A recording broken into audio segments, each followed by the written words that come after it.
first recipe I'm going to do is a watercress soup. This time of year, watercress is great. It's peppery, good in salads, but also fantastic in a soup, which we're going to do together. Okay, now let's start off.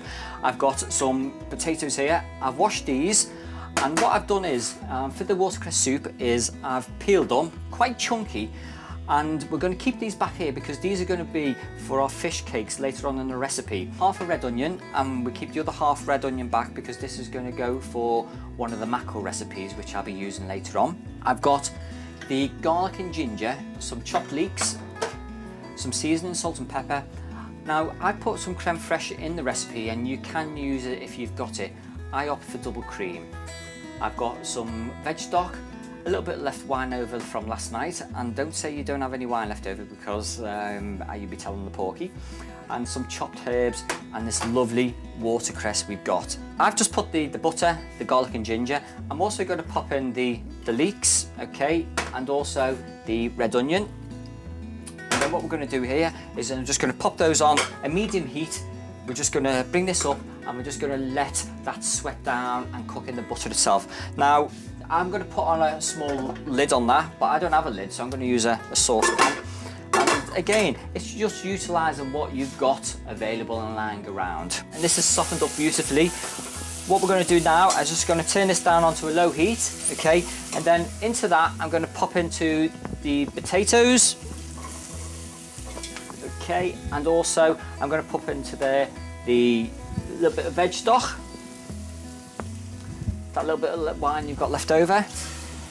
Okay, and then I'm just going to put in there as well, probably around about a litre of water, but it depends how much you're making. Okay, in this particular amount, probably about a litre, a couple of pints. Okay, now this has been ticking over for about 15 minutes now, and I've just turned it back down onto a nice simmer. What we're going to do now is going to take this off the heat, and then I'm going to incorporate the watercress. Now I always add this in last because I've got a hand blender, or you could use a food processor and just zap it up. And the reason I keep it in last is because it just keeps that freshness and the greenery and that lovely peppery taste. Right, so I'm just going to start liquidate. And now be careful with this, is because it will spit at you, and you know, because it's quite hot as well, we don't want you to burn yourselves.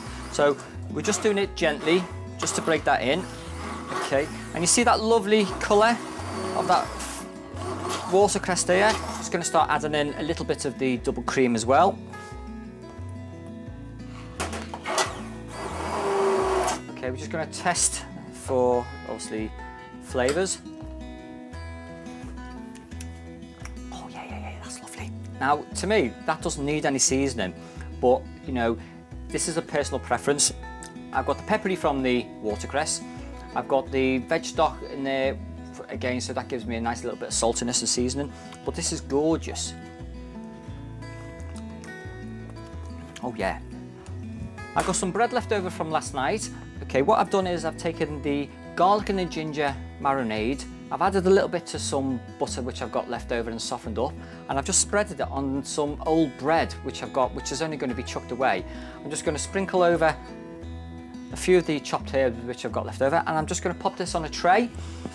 I'm just going to shove this under the grill, and it's a great finish to that lovely watercress soup. It's not on the recipe, just adds a nice twist. Just got a few mixed herbs and salad leaves, and I'm just going to garnish that off, if you've got any guests that is.